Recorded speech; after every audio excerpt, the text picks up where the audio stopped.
The scariest thing about the burning isn't Cropsey. It's that Hollywood didn't invent him to entertain you. The legend was told at camps to control you, and it worked for decades before anyone put it on a movie screen.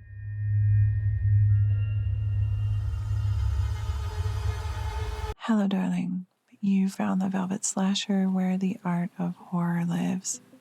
Tonight, we're gathering around a fire with The Burning, the 1981 slasher film that'll have you checking the locks on your cabin door. So why do we still tell scary stories around a campfire? And why has a story about a burned man with a pair of garden shears been terrifying us for over 40 years? In the 1980s, slashers ruled the cinema. Halloween had proven audiences would show up for a masked killer stalking the suburbs. Friday the 13th turned a $550,000 budget into a $60 million gold mine. By the time The Burning went into production, every studio wanted in, and there was an explosion of camp slashers in the works. Summer camp with its unsupervised teens, secluded cabins, and no parents in sight was the perfect place to remind us all that not even summer is safe. The Burning gives us all of that. Summer romance, canoe trips away from authority figures, counselors who'd rather sneak off than supervise. But it also gives us something that none of the other camp slashers had: a villain who wasn't made for a movie. This film is where folklore, childhood cruelty, and summer nostalgia collide with the then emerging slasher subgenre. But what is the legend that made this film possible? Let's imagine together. You're sitting around a campfire in the late summer heat, swatting at mosquitoes. There's sweat on your upper lip. You hear every crack of a branch in the woods surrounding you. A voice starts telling a story. A few campers decided to prank the camp caretaker and accidentally set his cabin on fire. They watch him run out of the cabin engulfed in flames, and then he disappears into the woods.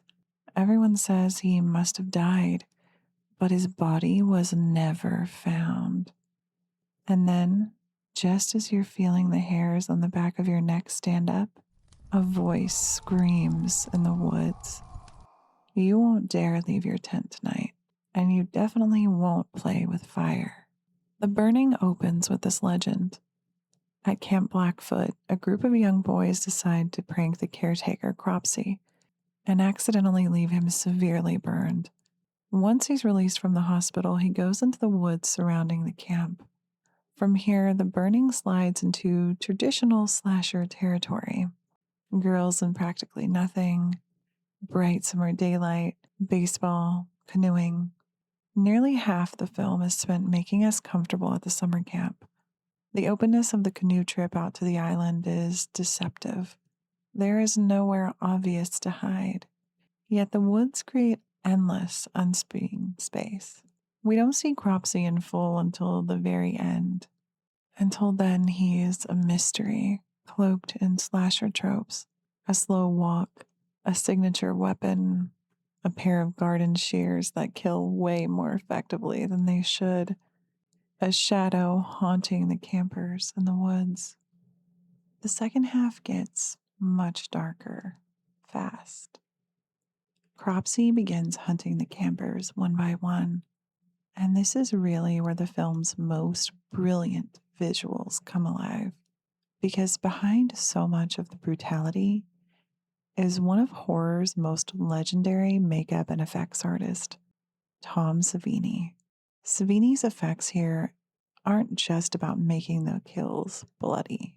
It's about you feeling the impact of what you're watching.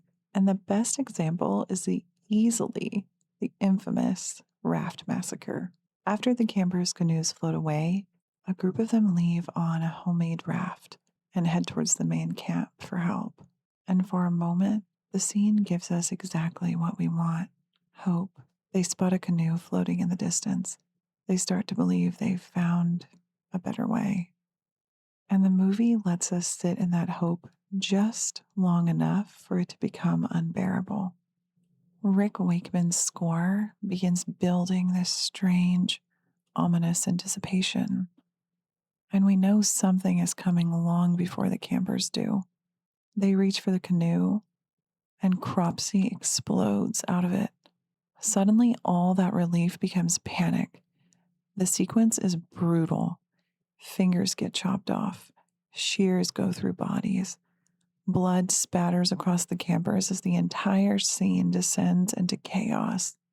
But what makes it memorable isn't simply how much blood there is, it's the timing. That's one of the things slashers do so well. They take something associated with safety and turn it into a trap.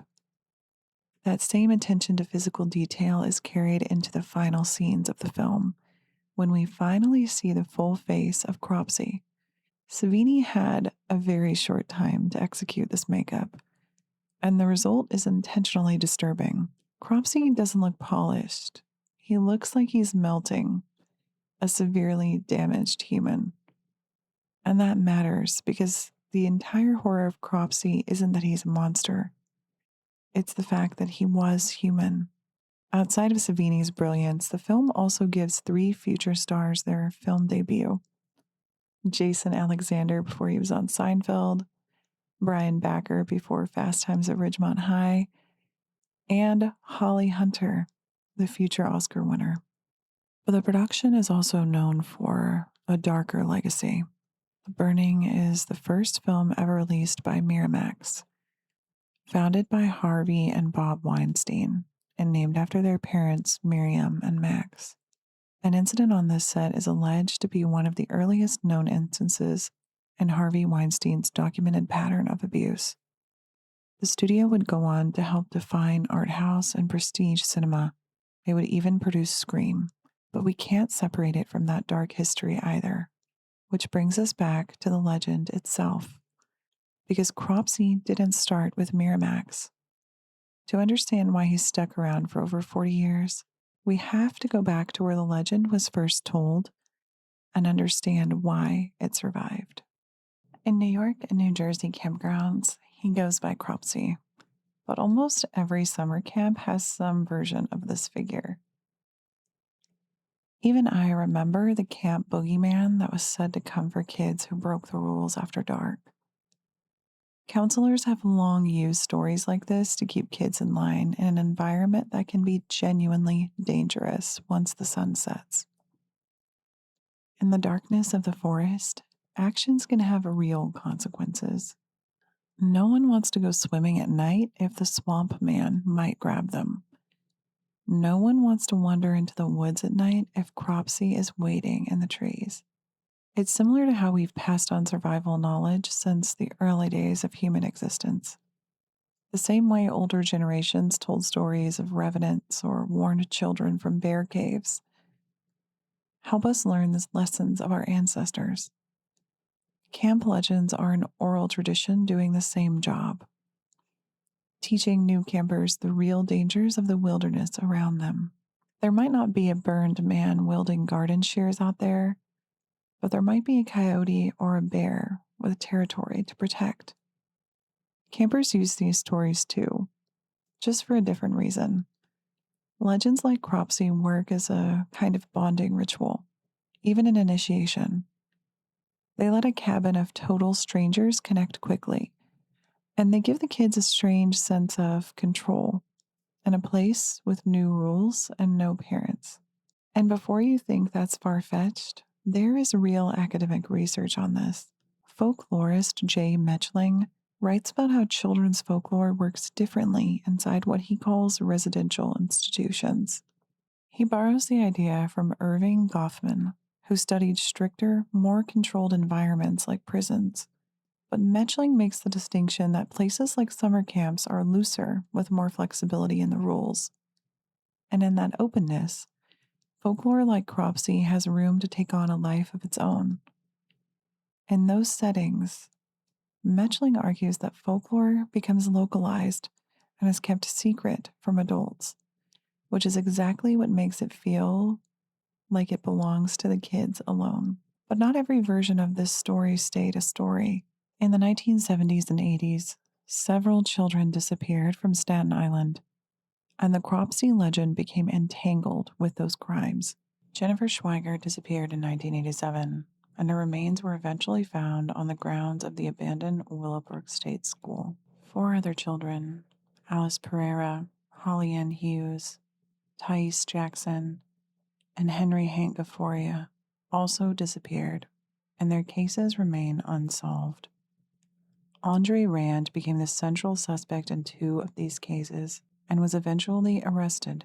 In 1988, he was convicted of the first-degree kidnapping of Jennifer Schweiger. Decades later, in 2004, he was also convicted of kidnapping Holly Ann Hughes.